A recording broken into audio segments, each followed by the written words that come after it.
Greetings, unsettled souls. Welcome to The Correct Views. Sam I B. Gangi reporting for the Media Speaks with today's, as promised, part 2 of your 2-part Massive Fukushima update. I do want to ask you, please make sure you tune in tomorrow, because tomorrow is going to be the Dunce Cap of the Month Award. I don't normally do 3 shows in a week, but I will be this week because Fukushima has been very extensive. So we're going to go right into it. Make sure you hit subscribe and like. NPR.org, Japan's population declined in 2014 as to a new low. Now, NPR, and that's National Public Radio, that's like the Obama network, the way they gloss over this, and as in, we're not really going to mention Fukushima, that, the meltdown might have led to this. I can prove to you that the meltdown led to this. Go back and look on YouTube and look up what Helen Collicott, Dr. Chris Busby, Lauren Moe, and Kevin Blanche, just to name 4. Do me a favor. Look up what they said was going to happen and the numbers that they expected it to happen in. Now look years later, and it's exactly as they predicted it. Now, either they are 4 of the most amazing psychics you've ever met. And Kevin Blanche, I love you to death, not a psychic. Helen Collicott, not a psychic. They didn't just pull these numbers out of a hat. They knew that based on this much radiation within these parameters, because we're not really sure how bad the dosage was, but we have an idea, this many people will miscarry, whatever, along with this many people having lymph node problems, which we've reported in other updates we're seeing. Japan's population fell by a record 268,000 people last year, new data show, with preliminary figures showing just more than 1 million births in 2014. The figures released by the country's health ministry showed that the estimated number of people who died in 2014 was 1,269,000, about 1,000 above the previous year. Pause. You're already seeing death rates climbing up, and you can tell because these are heart issues and cancer issues in many instances, which are things you see from meltdowns. The number of births was 1,000,001, down from about, down from about 29,000 from 2013. The total population declined by 268,000 people. The Kyoto News Service adds that the number of births could slide below 1 million when the new numbers are released in June. Agence France Presse adds that the number of births was a new low for the 4th straight year. Now, that they're going to use to argue, well, the meltdown was 3 years ago, and we've been seeing this for 4 years. The difference is what the people are dying of. Again, the deaths are up since the meltdown. What are they dying of?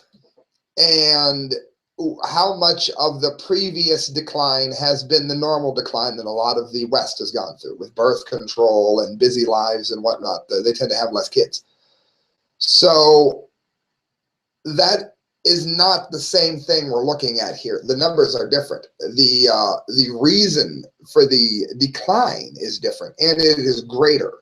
By that I mean this whole stillbirth issue and these miscarriages.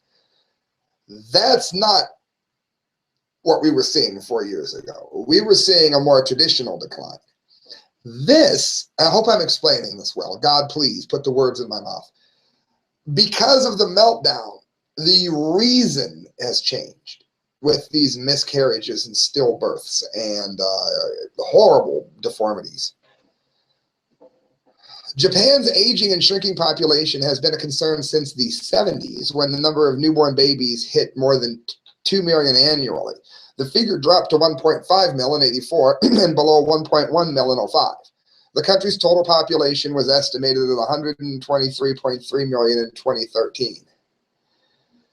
And it says it's because the number of reproductive aged women is on the decline. That is not true. The reason they're saying that is to hide the miscarriage rate. So if a lady gets pregnant, they'll say, well, she was a poor pregnancy candidate. Well, that same woman wouldn't have had that problem prior to the meltdown. We can see by the numbers. The numbers don't lie. So again, NPR, everything they can do to not say Fukushima, but this is exactly what we were told that we would see by either 4 people that I gave you sources for that know nuclear, or by 4 of the greatest psychics ever. Reuters.com, magnitude 5.1 quake hits in the waters off northern California coast. I will say it and say it and say it until everyone listens. It was not the tsunami, not the tidal wave that caused the meltdowns at Fukushima.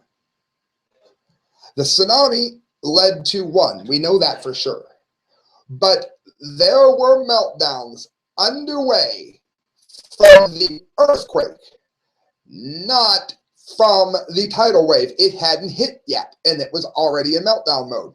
Sam, why does that matter? Why shouldn't I turn you off? Because if you're living in the middle of America, it's very unlikely that a tidal wave is going to hit you. It is very likely that you could suffer a devastating earthquake. And if they can sell you on this lie that it is the tidal wave that caused the meltdowns in Fukushima, then you people won't be the least bit concerned because you won't be hit by a tidal wave. See how they get you? See? A magnitude 5.1 earthquake struck in the Pacific Ocean off the northern California coast on Thursday, about 70 miles west of a town of Fernsdale, the U.S. Geological Survey said. The good thing about this is they don't have any nuclear power plants in California. Well, wait, except they do, right on the coast. A Ferndale police dispatcher said there were no reports of injuries or damage from the quake, which according to USG's website occurred at 4:16 a.m. Pacific time. And there wasn't a tsunami warning given. This area is getting more and more and more active. And it ties in rather nicely to this. This is from CBS DFW.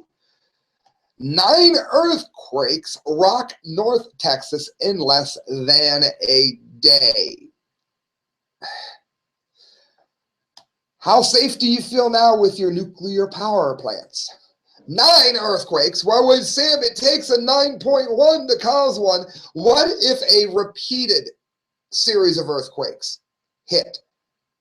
What if they're not 2.3, 3.5s? What if they're 5.6s, 6.9s? Bam, bam, bam, right in a row like that. You're going to melt the plant down. They were built to withstand an earthquake, not a bunch of little earthquakes. And I know there's little earthquakes going on every day. You know what I mean. 9 earthquakes, 3 of them with a 3-point magnitude or greater, rocked North Texas Tuesday into early Wednesday, knocking items off of walls, causing cracks to appear in ceilings, and generally shattering nerves across the region. The latest quake, reported just before 1 a.m. Wednesday, measured at a 3.1 magnitude and was centered near the convergence of State Highway 114, Loop 12, the airport freeway near Old Texas Stadium. And that's in Irving. And it lists them here. The biggest one I'm seeing is a 3.6, smallest 1.6. And again, there's not it's not 1 times greater from 1 to 2 or 2 to 3. It's magnitudes of 10, meaning a 2 to a 3 is 100 times worse. And that is all the math I know, by the way. Raphael Abreu, the geophysicist with the USIG, spoke with News Radio 1080 KRLD and said while the Irving earthquakes happened only hours apart, given its strength and intensity, we're not calling it an aftershock.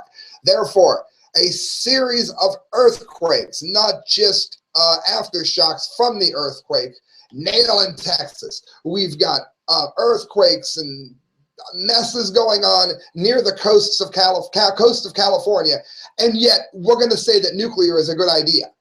We're going to say it's a wonderful idea, even though Albert Einstein said it was a terrible way to heat up a cup of water. A hell of a way, I believe this is that quote. One more on this earthquake thing. Phys.org, years-long silent quake unleashed the Fukushima tsunami. So you mean that all the people, and you can look this up, it had been done since the late 90s, the people that promised that there would be a level 9 earthquake or higher in 25 years, the people that were right about that prediction, and everyone said they could have never known that, well, how many more of these quakes that couldn't possibly happen that we now find out that while we were laughing at the people that said it, well, we're finding out now they were right? Yeah. Any retraction for slandering them? Some of them ain't even still alive. Any apology for them when they predicted that this would happen when you built Fukushima Daiichi on a freaking coast? They told you it would hit, and it would. Now listen to this, the science to prove that they were right. The earthquake that set off the tsunami, which caused the Fuku nuclear plant disaster, was unleashed by a stealthy 9-year buildup of pressure on a plate boundary, scientists said Tuesday. Part of the fault where two mighty plates on the Earth's crust collide east of Japan was being quietly crushed and twisted for nearly a decade, they said. It was this hard-to-detect activity which caused the fault to eventually rip open on March 11th and cause the catastrophe. So are we looking to see if there's any hidden ones now that might be lurking near nuclear power plants? I bet there's tons of money for that, right? It doesn't affect anybody except, you know, all of us. Rich and poor. The deformation increased the stress in the source region and finally triggered the earthquake, which we know, as we just went over, led to the meltdowns without the tidal wave, said study co-author Kazuki Kogetsu at the University of Tokyo. It had an impact on the occurrence time of the earthquake. It advanced the time of the quake by about a year. So we have hidden quakes that we can't detect. And yet we say that we're going to go ahead and magically say that the plants we have now are perfectly okay. How can that be when we just now found out about these hidden quakes that, well, being recognized, that were predicted by people when Daiichi was in denial? Guys, I've got 2 more stories to get to, so don't zone out or go away. I just want to remind you to look up the works of Mike McLaughlin. You can find his work on Facebook.com. When you get there, let him know you heard about his writings from the correct views and get ready to be truly impressed with top-notch writing. Mike McLaughlin on Facebook. Go. All right, guys, naturalnews.com. 500 more dead sea lions. Fukushima radiation continues to spread across the ocean. Remember how this was going on with the mass die-offs, and they said it had absolutely nothing to do with radiation, even though they obviously had radiation burns on them, and the story just went away, and you kept eating your tuna. Well, it says another mysterious wave, and this is only December 5th, another mysterious wave of dead sea animals has washed ashore in Peru, the possible consequence of ongoing radiation releases from the Fukushima Daiichi facility in Japan, which is, all fixed up, all good, nothing to worry about, all over, nothing to see here. BBC News reports, however, that 500 dead sea lions were recently discovered on Peru's northern coastline, some 250 miles north of the capital city of Lima, with no obvious explanation as to why this occurred. Well, those of us that have been studying this, we know why. It says the latest of several mass die-offs in recent years, the rotting corpses were found on Ancalcillo Beach, located in Peru's Ancash region. Both young and old sea lions were found on the site, and the local governor blamed on fishermen who may have poisoned them while they searched for food on the shoreline. Yeah, because fishermen routinely poison and leave a trail of dead behind. Yeah, that happens all the time. You don't have to be an idiot. They don't even try to lie, do they? It says, as investigations continue into the murderous fisherman, no less, a definitive cause of the death has yet to be determined. Maritime Institute and the government report denied that oil exploration had anything to do with it. So in other words, we know that it is not, they're not testing positive for anything that looks like it was caused by big oil. It says Fukushima radiation still harming the Pacific sea life. I'm glad somebody is still reporting on it. Another possible cause that is deliberately being ignored is radiation poisoning from Fuku, which continues to be a problem in some areas of the Pacific Ocean. Radioactive plumes are still traveling eastward across the Pacific, affecting everything in their path. Nuclear expert Arnie Gunderson, during a recent episode of Radio EcoShock, warned that the worst is still yet to come from Fukushima. He reiterated this warning during a subsequent airing of Nuclear Hot Seat Show, emphasizing that both soil and groundwater are threatened by these radioactive plumes, which will continue to cause problems for many decades. And longtime listeners know I really don't like Arnie Gunderson much as a person. I asked him to do an interview, and I got a real snippy reply back. He's not the world's most approachable guy, but that doesn't mean he's wrong. He's not. He's right. What he says, you can listen to. When he speaks, you want to pay attention. It says,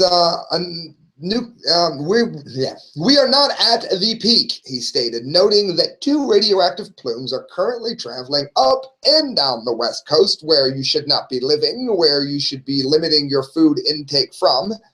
One near Canada and the other near Oregon and California, where I say you should live. It's still coming and will continue to come as long as Fukushima continues to bleed into the Pacific, which we all know it is still doing. Mysterious animal deaths continue as governments deny the Fukushima link. Several months prior to this latest sea lion discovery, at least 200 other sea lions were found dead. We reported on that. And there were also dolphins, sea turtles, pelicans, and so I guess the fishermen were on a pelican killing spree. That happens all the time in Peru. Those damn fishermen, they hate those pelicans. That's what they want you to believe. Back in 2012, just 1 year after Fuku, hundreds of dead dolphins were found on another beach in Peru without an explanation. Again, couldn't possibly be Fukushima. It says it's going to bleed for decades, if not centuries, Gunderson said. There will be a huge residual amount of radiation in the soil and the groundwater so that the site will continue to bleed into the Pacific for a century or more. Friends, that brings us to the Dundee of the day. Real quick, before I go into it, I want to shout out to Chris Busby on InfoWars, gave a beautiful description of what we were covering yesterday. If you haven't seen it, go back a day, 1/6/2015. It's not the dosage that matters when you're talking about things like strontium, 90, uranium, and plutonium.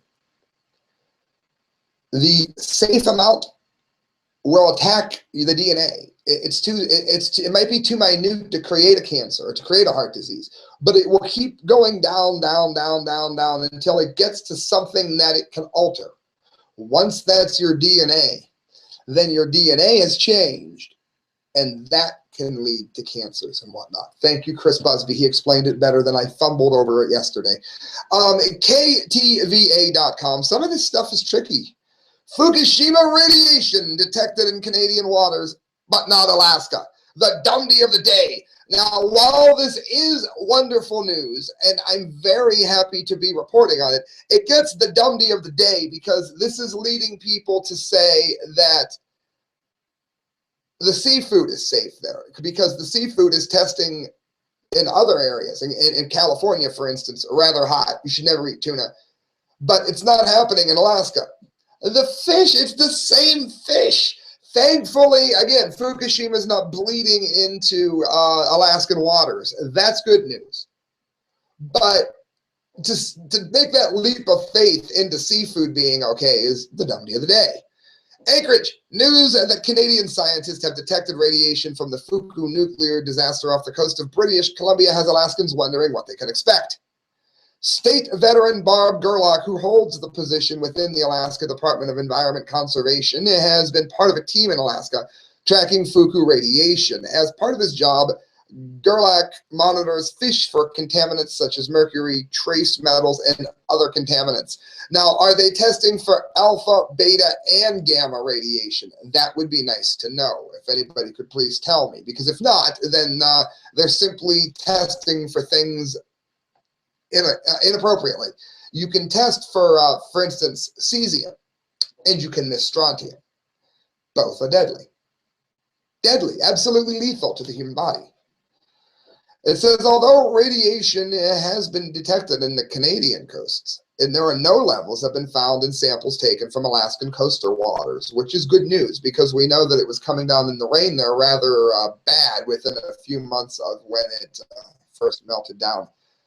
It says kelp and fish samples which have been collected and tested also turned up clean. Again, that's great for the smaller fish that tend to stay in local waters, but that does not mean that you can go munching down on seafood here. Thankfully, it doesn't seem to be saturating the water. I'm sure that has a lot to do with the direction of the jet stream more than Fuku being under control, but at least it's good news. It said the public should feel a degree of confidence in the Alaska testing because several methods of sampling have been used so far. There have been no signs of Fukushima radiation in Alaskan coastal waters. Well, you know what? That is actually, really good news. Again, don't go munching on seafood or you'll get the Dundee of the day. But all jokes aside, it is very good to be able to have some kind of good news on this. It says it was not scientific research that anyone wanted to undertake, but for now, there is a relief that the vastness of the ocean has been able to dilute the dangers. Again, Dundee of the day. It has to do with jet stream. If you're not finding the radioactive elements in the water now, then that means they were probably never there because they don't just leave. By that, I mean some of your shorter-lived nuclear poisons do, but uranium and plutonium live for millions of years. If you don't believe me, look up uranium. Look up half-life of uranium and be prepared to be shocked. Hopefully they were testing for that. Friends, you're listening to The Correct Views. Sam I.B. Gangi signing off. It's the end of your two-part massive Fukushima update. Please donate to the show if you can, because every penny that you give to me goes towards a better show, more frequent shows, more in-depth shows. You can donate at thecorrectviews@hotmail.com. Thank you, friends, for doing so. Please share this video. Please subscribe. Please like. All of those things that you do increase the amount of traffic that the show sees. It's all up to you, friends. Thanks. Good night. God bless.